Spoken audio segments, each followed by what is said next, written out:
Bismillahirrahmanirrahim. Assalamualaikum warahmatullahi wabarakatuh. Alhamdulillah, alhamdulillahilladzi bini'matihi tatimmus salihat wa bifadlihi ihtadal muhtadun. Allahumma salli wa sallim ala habibina wa qudwatina Muhammad sallallahu alaihi wa ala alihi wasallam wa man ihtada bihadyihi wastanna bisunnatihi wa qtada biqudwatihi ila yaumiddin, amma ba'd. Alhamdulillah, ikhwatal iman, ahabbakumullah, para jamaah sekalian, saudara-saudaraku yang mencintai sunnah dan dicintai oleh Allah Azza wa Jal. Alhamdulillah, di malam hari ini kita dapat melanjutkan kembali majelis fiqih yang mana telah sampai pada bahasan sunnah-sunnah di dalam salat. Pada pertemuan yang lalu kita telah membahas, yakni bagaimana hal-hal yang dimakruhkan di dalam salat alias dibenci, begitu pula hukum bagi yang meninggalkan salat. InsyaAllah pada malam hari ini kita membahas seputar salat sunnah. Apa yang dimaksud dengan sunnah di sini? Sunnah di sini adalah perkara-perkara bentuk taqarrub kepada Allah, bentuk ketaatan kepada Allah, laisat biwajibah, yang tidak wajib. Kalau kita bicara definisi sunnah, maka di sini bermacam-macam sesuai dari sudut pandangnya. Secara fikih, sunnah apa-apa yang tatkala dikerjakan mendapatkan pahala dan tatkala ditinggalkan tidak mengapa. Menurut usuli, seruan Allah yang tidak jazim, seruan Allah yang tidak tegas, berbeda dengan wajib, seruan Allah yang tegas. Menurut muwahhid, menurut tauhid, yakni para ulama-ulama muwahhidin, sunnah hiya ad-din. Sunnah adalah agama, sesuatu yang tidak bisa dipisahkan. Maka disampaikan dahulu di sini apa makna salat sunnah. Sunnah di sini yakni salat yang merupakan ketaatan, salat yang merupakan peribadatan, laisat biwajibah, bukan wajib.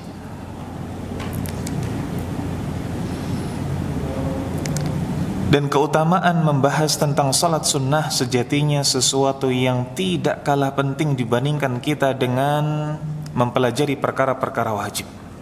Betapa tidak. Amalan-amalan sunnah inilah yang akan menyempurnakan kita dan menyelamatkan kita kelak dari kerugian di hari kiamat. Siapa di antara kita yang kemudian senantiasa dalam kadar keimanan tinggi, tidak pernah futur? Siapa di antara kita yang senantiasa dalam keadaan iman sempurna, tidak pernah goyah? Tidak ada. Maka pengamalan sunnah dari ibadah-ibadah kita, khususnya salat, inilah yang mencegah kita dari kerugian. Dalam sebuah hadis riwayat Imam Tirmidzi, Nabi sallallahu alaihi wasallam mengatakan, inna awwala ma yuhasibu bihil 'abd yaumal qiyamah min 'amalihi salatuh. Sejatinya amalan yang pertama kali dihisab atas seorang hamba di hari kiamat adalah salatnya. Fa in saluhat faqad aflaha wa anjah. Barang siapa yang salatnya benar, maka dia beruntung dan dia selamat. Apakah senantiasa kita dalam kondisi ini? Tidak. Siapa yang menjamin salat subuh kita, salat zuhur kita, salat asar kita, salat maghrib kita, salat isya kita nanti senantiasa dalam tingkat kekhusyukan yang tinggi? Tidak ada. Maka disebutkan wa in fasadat faqad khaba wa khasira. Tetapi barang siapa yang mendapati salatnya ini rusak, salatnya ini buruk, maka sungguh dia rugi dan dia celaka. Fa in taqasa min faridatihi syai' qala Rabbu jalla wa ala, ketika ada kekurangan pada salatnya, yakni salat wajib, maka Allah Ta'ala mengatakan kepada siapa? Kepada para penduduk langit, kepada para malaikat. Unduru hal li'abdi min tatawwa'in fayukammila biha man taqasa minal faridah. Lihatlah dari hamba-hambaku, periksalah dari hamba-hambaku. Apanya? Amalan-amalan sunnahnya, salat-salat sunnahnya. Kalau di sana ada dan berat catatan timbangan dari amalan-amalan salat sunnahnya, maka itulah yang akan menyempurnakan apa yang kurang dari salat wajib. Maka jangan dianggap kemudian salat tahiyatul masjid kita, jangan dianggap salat qabliyah kita, jangan dianggap salat ba'diyah kita, ini musprah begitu saja, ini tidak ada harganya begitu saja. Berat timbangannya. Yang akan menyempurnakan ketika mungkin salat fardu kita pikirannya kemana-mana, yang akan menyempurnakan ketika salat fardu kita ternyata jauh dari kata khusyuk.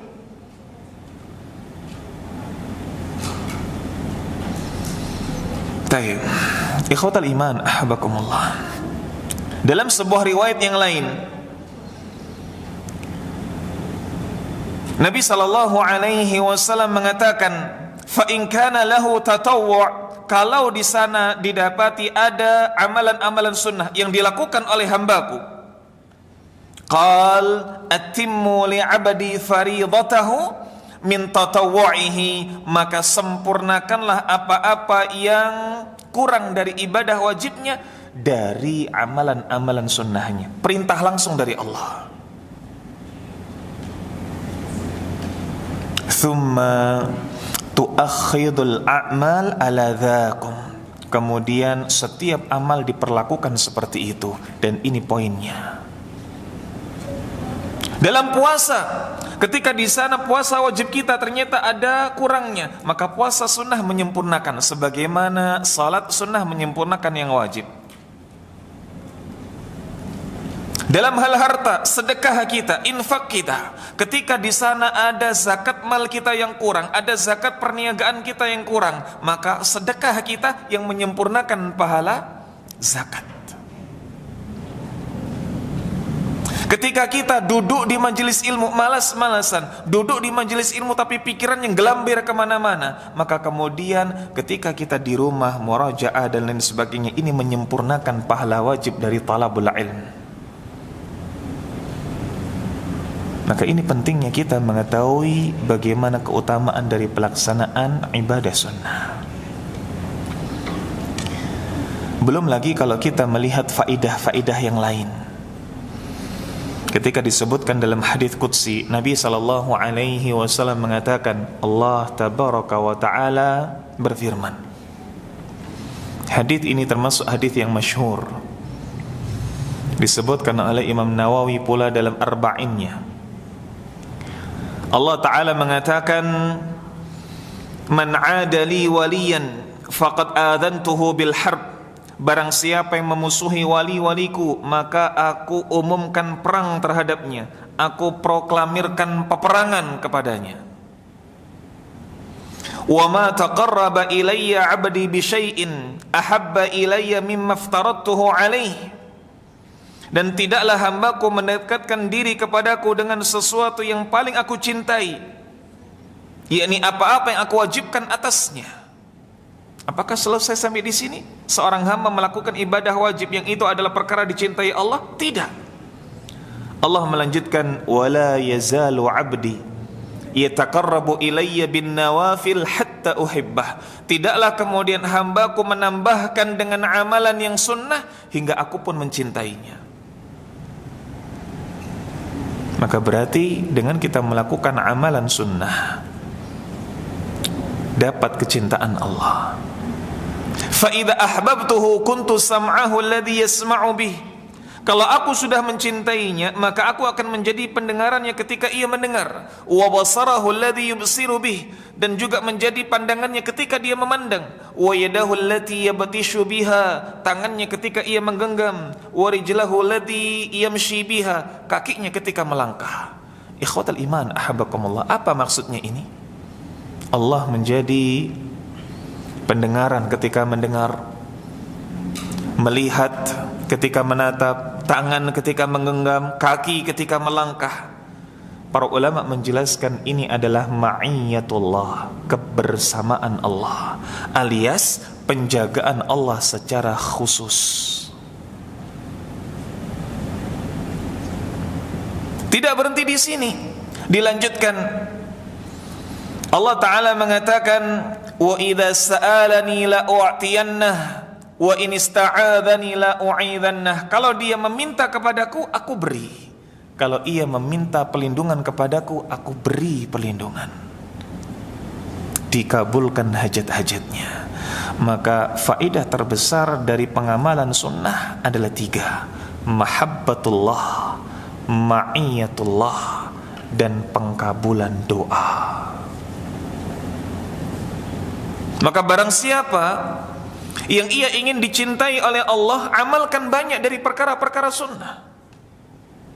Jangan cuma kemudian menganggap sunnah enggak dikerjakan juga enggak apa-apa. Buang ini dari mindset kita kalau kita ingin mendapatkan mahabbatullah. Berikutnya ma'iyatullah, penjagaan Allah secara khusus. Bagaimana Allah menjaga pendengaran kita dari apa-apa yang tidak layak didengar, yang Allah benci. Bagaimana Allah menjaga pandangan kita dari apa-apa yang tidak layak dilihat, apa-apa yang Allah benci. Begitu pula menggenggam dari apa yang diharamkan, melangkah pada apa-apa yang dilarang. Sehingga kalau kemudian di antara kita kok ternyata saat introspeksi diri, kenapa pendengaran ini masih saja mantuk-mantuk kalau dekat musik, masih geleng-geleng kalau dengar musik, maka lihat bagaimana pengamalan sunnahnya. Kalau kemudian setelah introspeksi diri, mata ini kok nyata bisa berlezat-lezat menikmati yang haram, maka lihat bagaimana pengamalan sunnahnya. Tangannya kenapa mudah sekali memberi sesuatu yang Allah haramkan, maka lihat pengamalan sunnahnya. Kaki ini kenapa mudah melangkah menuju tempat-tempat maksiat, maka lihat pengamalan sunnahnya. Orang yang demikian ini pasti jauh dari pengamalan sunnah, karena ia tidak dijaga oleh Allah secara khusus, tidak mendapatkan ma'iyatullah.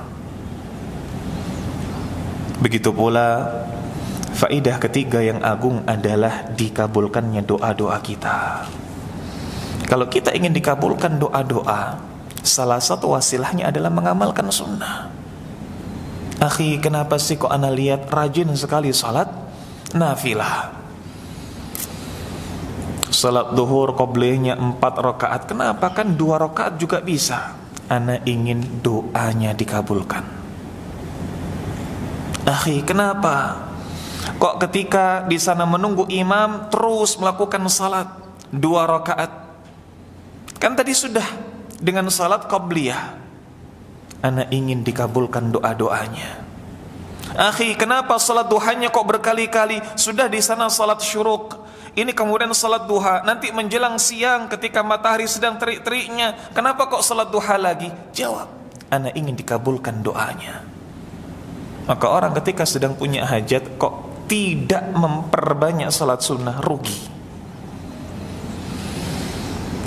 Nah, ikhwatal iman, ahabakumullah, para jamaah sekalian, saudara-saudaraku yang mencintai sunnah dan dicintai oleh Allah Azza wa Jal, maka pada kesempatan ini kita bahas berkaitan dengan pembagian salat sunnah.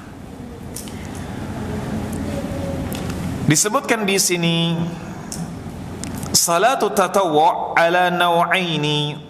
Salat sunnah ini terbagi menjadi 2 macam. An-naw'ul awwal, macam yang pertama, yakni as-salawat mu'allaqah bil awqat. salat-salat sunnah yang terikat dengan waktu tertentu, bi awqatin muayyanatin, dikerjakannya di waktu yang telah ditentukan. Seperti apa? Seperti ketika dikatakan tusamma bin nawafil al-muqayyadah, dikatakan sebagai salat nafilah yang terikat, seperti sunnah rawatib karena ia terikat dengan salat wajib, atau terikat dengan waktu seperti salat witir, terikat dengan waktu malam. Salat duha terikat dengan waktu duha. Salat kusuf terikat dengan waktu adanya gerhana. Ini semua dikatakan dalam pembagian yang pertama, yakni salat sunnah, salat nafilah muqayyadah, yang terikat dengan waktu.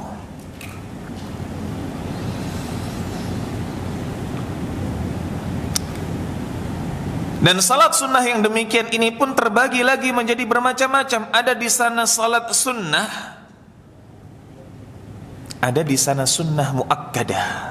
Apa bedanya sunnah dengan sunnah muakkadah? Sunnah muakkadah ini ditandai dengan mudawamatur Rasul. Nabi SAW selalu melakukannya, tidak pernah beliau tinggalkan. Adapun salat sunnah, ya kadang beliau lakukan dan sering beliau lakukan, tapi beliau pun juga meninggalkannya. Dan salat sunnah muakkadah, salat sunnah yang ditekankan dan paling ditekankan, yang pertama adalah salat kusuf. Nabi SAW tidak pernah tatkala terjadi matahari lalu beliau tidak salat kusuf. Bahkan ketika terjadi gerhana matahari, maka beliau sallallahu alaihi wasallam mempersiapkan segalanya. Beliau datang ke maidan, ke lapangan dengan tadarru', dengan penuh ketundukan, memakai pakaian yang lusuh, meminta kepada Allah Azza wa Jalla dengan salat yang lama. Tidak pernah beliau absen seperti itu. Kemudian di antara salat sunnah muakkadah yang paling ditekankan adalah salat witir. Bahkan Nabi SAW terus melakukannya walaupun dalam keadaan safar. Walaupun dalam keadaan safar. Berikutnya termasuk di antara salat sunnah muakkadah yang paling ditekankan adalah salat istisqa. Salat memohon hujan. Salat memohon hujan. Dan di dalam salat sunnah istisqa pun di sana ada berbagai amalan-amalan sunnah. Seperti ketika kemudian kita selesai berdoa, maka membalik bajunya. Nabi SAW dalam sebuah riwayat, beliau selepas salat istisqa, lalu kemudian beliau berdoa menghadap ke arah kiblat. Setelah beliau menyampaikan mau'idhah, nasihat menghadap kepada para jamaah, kepada para sahabat, Nabi pun kemudian berputar kembali menghadap ke arah kiblat, mengangkat kedua tangannya sampai terlihat putihnya ketiak beliau. Setelah itu beliau membalik selendangnya. Maka membalik pakaian yang dalam menjadi luar, yang luar menjadi dalam, ini sejatinya termasuk di antara perkara sunnah dalam salat istisqa. Dan termasuk pula di antara sunnah muakkadah yang paling ditekankan adalah salat tarawih dan salat raghibatul fajr. Salat tarawih dan salat fajar. Berikutnya an-nau'u tsani, macam salat sunnah yang kedua,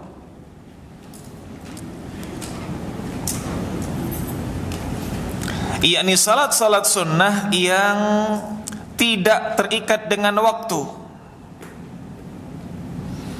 Dikatakan pula bin nawafil mutlaqah, salat sunnah nawafil mutlak.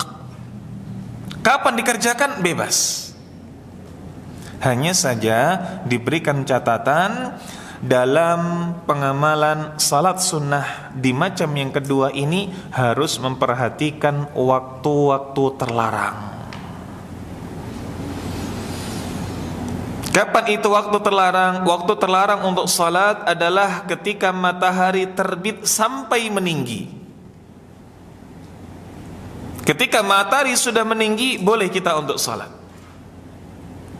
Berikutnya, ketika matahari sedang terik-teriknya sampai tiba zawal, sampai tiba mulai tergelincir ke barat, kurang lebih sekitar 5-15 menit sebelum adzan zuhur.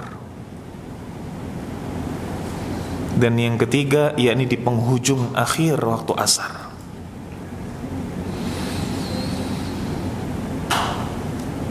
Baik, ikhwatal iman, ahabakumullah. Para jamaah sekalian, saudara-saudaraku yang mencintai sunnah dan dicintai oleh Allah Azza wa Jal, dari salat-salat mutlak, salat-salat mutlak,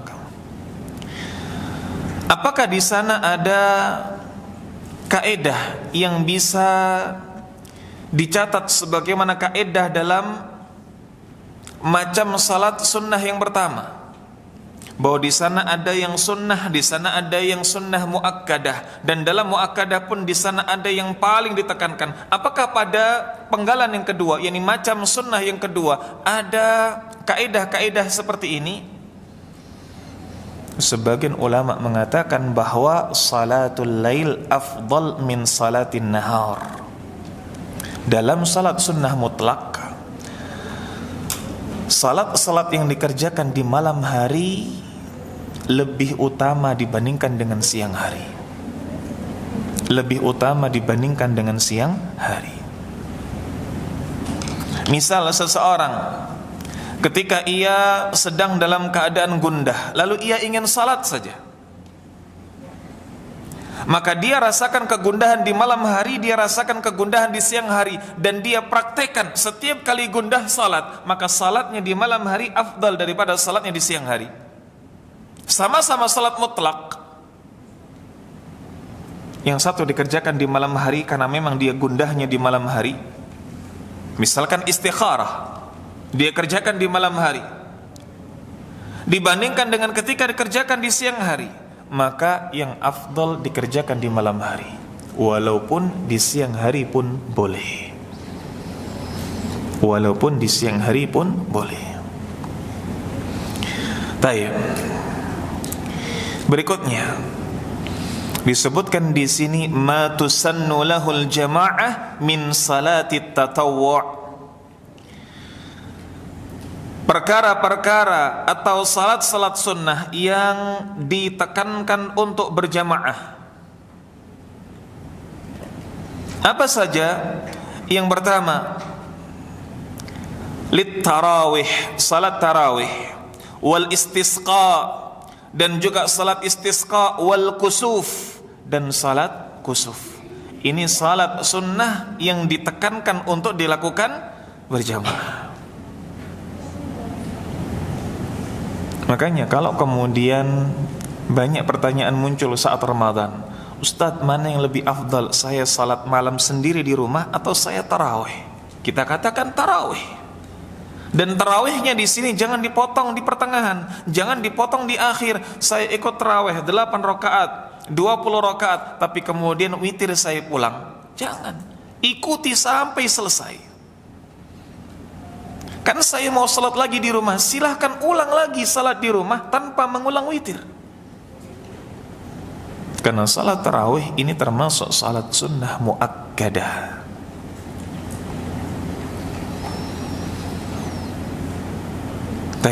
Lalu bagaimana dengan salat duha? Misalkan kita dapati ada anak-anak kita yang masuk usia SD, lalu di sana ada kurikulum salat duha berjamaah. Bolehkah demikian? Salat duha secara hukum asal tidak dikerjakan berjamaah. Dan ini yang sesuai dengan sunnah. Adapun ketika dalam rangka tarbiyah, dalam rangka pendidikan, boleh.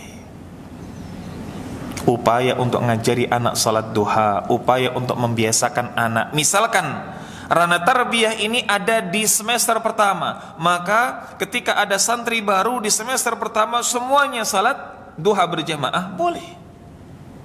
Dalam rangka pendidikan, dalam rangka pengajaran. Tapi kalau kemudian terus menerus, maka yang demikian ini tidak dianjurkan. Kenapa? Karena Nabi SAW tidak mengajarkannya. Sama seperti zikir berjamaah. Ketika mungkin santri baru masuk pondok, yang mungkin backgroundnya ini umum, SD-nya pun SD negeri, SMP-nya pun SMP negeri, tidak tahu bagaimana tentang zikir salat yang sesuai dengan sunnah, maka kemudian dibuat zikir berjamaah. Secara hukum asal tidak ada. Tetapi kalau dalam ranah tarbiyah, dalam ranah pengajaran, silakan. Bagi santri baru, selama 1 bulan, selama 3 bulan, maka di sana setiap kali salat berjamaah lalu dituntun untuk zikir berjamaah dalam rangka tarbiyah, dalam rangka pembelajaran, boleh. Tapi tidak untuk selamanya. Baik. Berikutnya, fi adadir rawatib, pada jumlah salat rawatib. Rawatib ini jamak dari ratibah. Rawatib ini jamak dari ratibah. Aslinya senantiasa berlangsung. Maknanya terus berlangsung. Sehingga dikatakan salat rawatib at-tabi'atu lil faraid, salat yang mengikuti salat wajib. Salat yang terus berlangsung dengan adanya salat wajib. Ini dikatakan salat rawatib. Dan inilah yang kemudian termasuk di antara makna utama dari hadis yang tadi kita sampaikan, menambal kekurangan dalam salat-salat wajib kita. Berapa jumlah salat rawatib? Jumlah salat rawatib ini ada banyak, dan jumlahnya pun dikuatkan dengan hadis yang berbeda-beda. Jumlahnya pun dikuatkan dengan hadis yang berbeda-beda. Ada yang mengatakan salat rawatib ini 10 rakaat. Dalilnya adalah apa yang disampaikan dalam hadis Ibnu Umar. Hadis yang sahih muttafaqun alaih. Nabi SAW mengajarkan kepada Ibnu Umar, dan Ibnu Umar mengatakan, hafidtu an Rasulillah sallallahu alaihi wasallam rak'ataini qabla dhuhr, rak'ataini ba'da dhuhr, rak'ataini ba'da al-maghrib, rak'ataini ba'da al-isya, rak'ataini qabla al-ghada. Kanat sa'atun la adkhulu ala Rasulillah sallallahu alaihi wasallam fiha. Yang aku hafal dari Nabi sallallahu alaihi wasallam dari salat-salat rawatib adalah, Ibnu Umar menjelaskan, rak'ataini qabla dhuhr, 2 rakaat sebelum zuhur. Rak'ataini ba'da dhuhr, 2 rakaat setelah zuhur. Rak'ataini ba'dal maghrib wa rak'ataini ba'dal isya, 2 rakaat setelah maghrib, 2 rakaat setelah isya.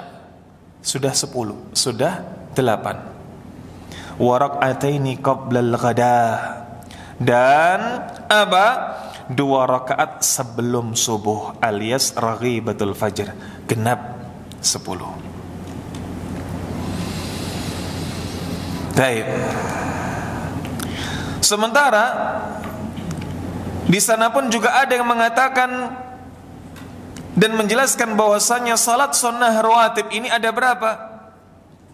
Ada 12.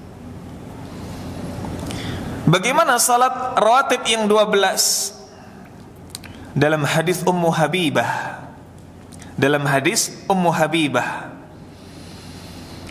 yang diriwayatkan oleh Imam At-Tirmidzi. Nabi sallallahu alaihi wasallam mengatakan, "Man shalla fi yaumin wa lailatin 12 rak'atan bunya lahu baitun fil jannah." Barang siapa yang dalam sehari semalam dia salatnya 12 rakaat, dibangunkan untuknya baitun fil jannah, rumah di surga. Para ulama ketika menjelaskan hadis ini, baitun fil jannah la yusamma baitun indana. Rumah di surga tidak sebagaimana rumah pada umumnya. Ketika disebutkan rumah di surga, maknanya adalah istana. Bahkan disebutkan dalam hadis bagaimana keindahan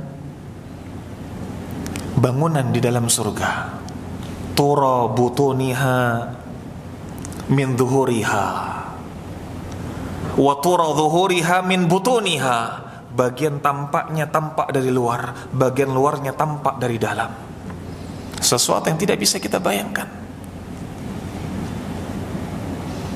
Kita mungkin bisa saja membayangkan, oh kalau dari dalam luarnya tampak, dari luar dalamnya tampak, ya berarti rumahnya dari kaca. Tidak. Berarti istananya jadi kaca. Tidak. Ini keterbatasan akal kita. Sementara di dalam surga, kenikmatannya adalah sesuatu yang tidak pernah dilihat oleh mata, didengar oleh telinga, bahkan terbetik dalam hati kita. Salat apa saja yang bagi yang mengerjakan bisa mendapatkan istana seperti ini? Nabi mengatakan, arba'an qabla dhuhr wa rak'ataini ba'daha. 4 rakaat sebelum zuhur, 2 rakaat setelah zuhur. Rak'ataini ba'dal maghrib wa rak'ataini ba'dal isya. 2 rakaat setelah maghrib, 2 rakaat setelah isya.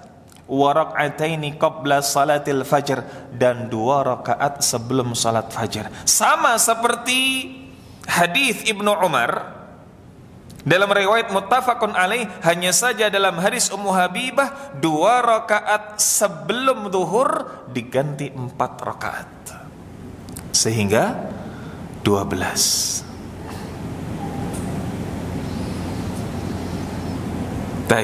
Dan ini pun dikuatkan dalam hadis yang lain riwayat Imam Muslim, man sallathnata asyara rak'atan fi yaumin wa lailah bunya lahu baitun fil jannah. Barang siapa yang dia salat sehari semalam, maka dibangunkan baginya istana di surga.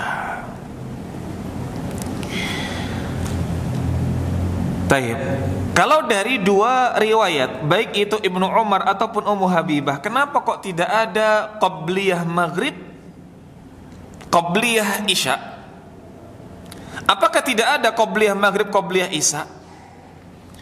Salat yang terletak di antara adzan dan iqamah adalah salat sunnah yang membedakan derajatnya. Kalau di sana antara salat 2 rakaat sebelum maghrib, 2 rakaat sebelum isya, dan 2 rakaat setelah maghrib, 2 rakaat setelah isya, secara kedudukan lebih diutamakan yang setelah maghrib dan setelah isya. Sama-sama sunnah, beda pada penekanannya. Beda pada penekanannya. Taib. Ikhwatal iman, ahabakumullah, para jamaah sekalian, begitu pula disebutkan dalam hadis yang lain berkaitan dengan salat rawatib ini, yang paling muakkadah, yang paling ditekankan adalah 2 rakaat sebelum subuh, atau yang dikenal dengan raghibatul fajr. Dalam hadis yang masyhur, Nabi sallallahu alaihi wasallam mengatakan, rak'atul fajr khairum minad dunya wa ma fiha. 2 rakaat sebelum fajar, yakni sebelum salat subuh, lebih baik daripada dunia dan seisinya. Lebih baik daripada dunia dan seisinya. Taib. Maka inilah sejatinya yang harus menjadi apa? Menjadi ciri seorang talibul ilm, menjadi ciri seorang imam yang ideal. Maka para akhwat, kalau kemudian datang lelaki yang melamar, jangan terpukau dia membawa Avanza, jangan terpukau dia membawa Innova. Terpukaulah ketika ia tidak pernah absen dalam salat 2 rakaat sebelum subuh. Ini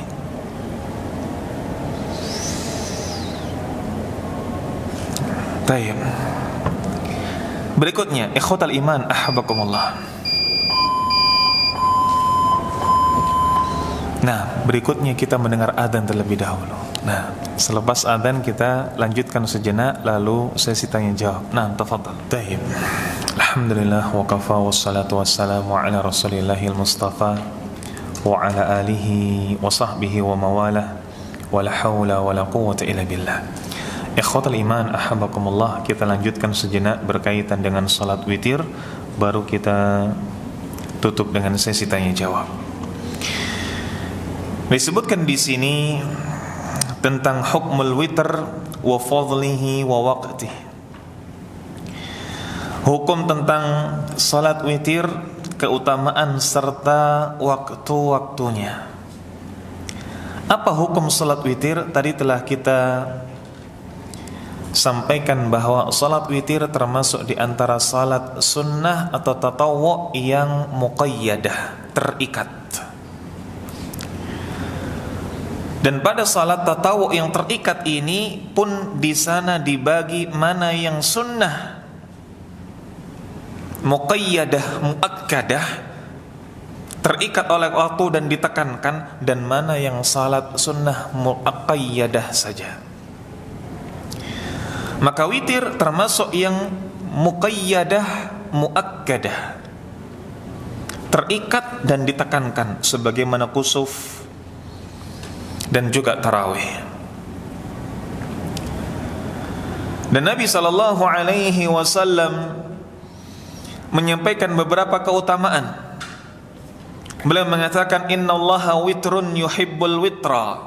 Allah itu ganjil dan Allah suka dengan yang ganjil. Makanya seruan untuk salat witir adalah seruan untuk menunggalkan Allah dalam bilangan salat sunnah. Nabi SAW dalam hadis yang lain juga memberikan penekanan yang lebih, memulai dengan harfun nida, memulai dengan sebuah seruan panggilan. Nabi mengatakan, ya ahlal Quran, wahai ahli Quran, wahai orang yang dekat dengan Al-Quran, memuliakan Al-Quran, autiru, salat witirlah kalian, fa innallaha witrun yuhibbul witra, karena sejatinya Allah itu tunggal dan menyukai yang ganjil.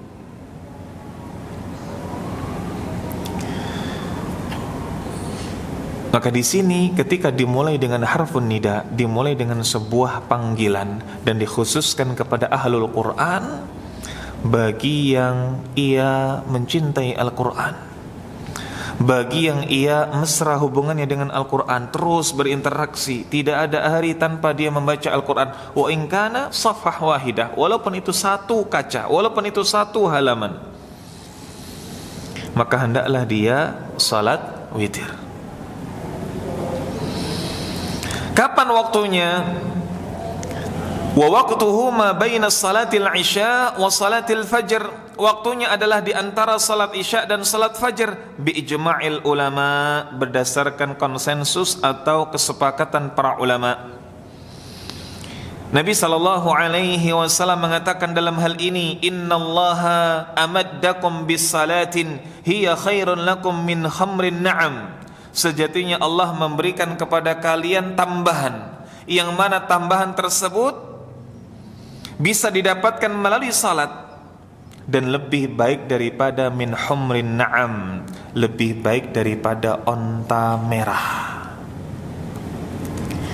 Dikatakan onta merah di sini adalah sebagai permisalan harta yang sangat luar biasa kala itu. Onta ini bisa sebagai kendaraan, onta ini bisa sebagai alat perang, onta ini sebagai harta kekayaan, dan onta sebagai cadangan pangan. Ini onta di zaman dahulu. Maka kedudukan onta di zaman dahulu ini khususnya onta merah, lebih dari sekedar kendaraan di zaman sekarang. Bahkan ketika itu pun dianalogikan sebagai kendaraan, maka kendaraan yang terbaik. Apa kendaraan yang terbaik? Masya Allah. Nah,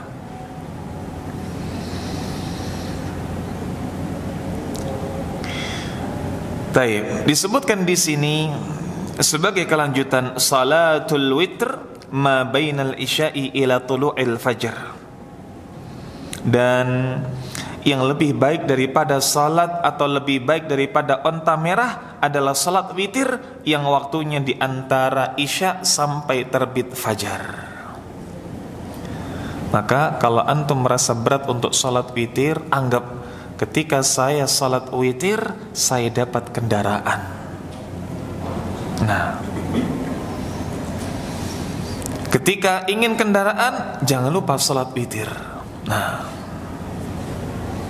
maka antum yang punya anak, anaknya pingin sepeda, pah belikan sepeda, ya udah nak salat witir. Nah, ini jadi alasan. Nah, sekaligus sebagai pendidikan. Antum pun juga siap-siap nanti ketika ngomong ke orang tua, pah butuh kendaraan misalkan, apa roda 2, roda 4, terserah, ya sudah salat witir. Nah, antum harus siap-siap dengan jawaban seperti itu. Nah, wallahu a'lam bissawab. Ini berkaitan dengan keutamaan serta waktu dari salat witir. Baik, sampai di sini ada yang mau ditanyakan sebelum kita akhiri?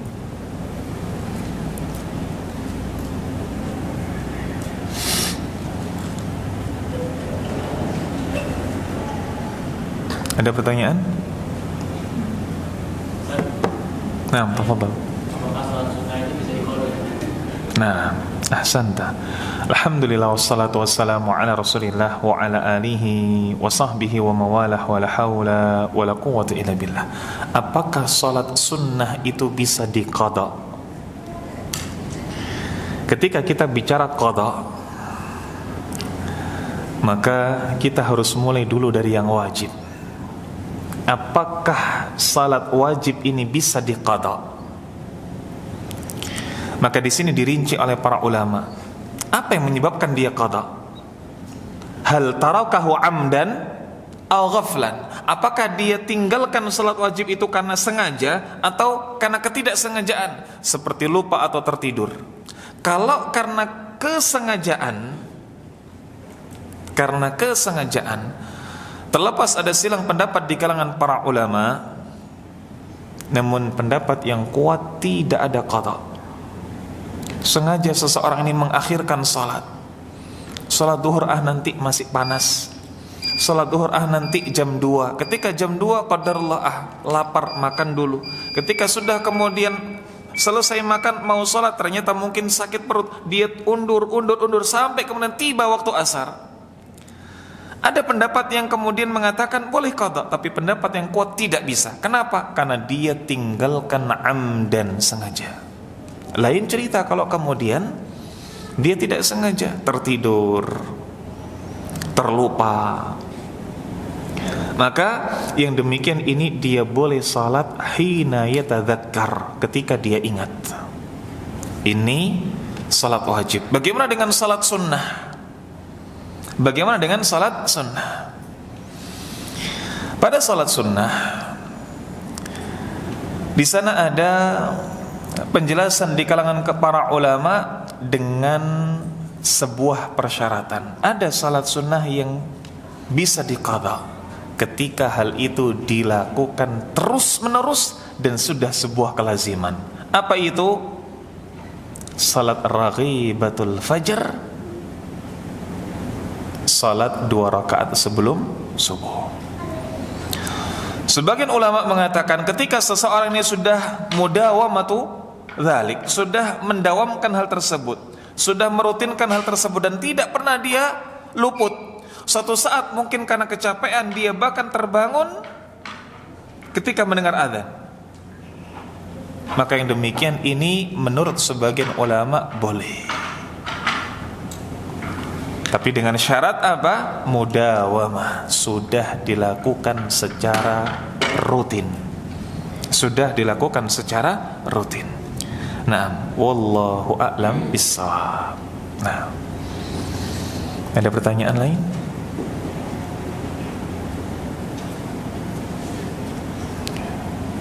Yakfi? Tidak ada? Baik. Kalau tidak ada maka kita akhiri. Atas banyak sekali kurangnya dan sedikit lebihnya Ana mohon maaf. Semoga yang sedikit ini bisa melahirkan keberkahan untuk diri kita semuanya. Dan dengan keberkahan tersebut semoga Allah Azza wa Jal menyehatkan di antara kita yang sakit dan mengabulkan di antara doa-doa kita yang belum Allah ijabahi. Aqulu ma tasma'un wa akhiru da'wana anil hamdulillahi rabbil alamin. Tsumma assalamu alaikum warahmatullahi wabarakatuh.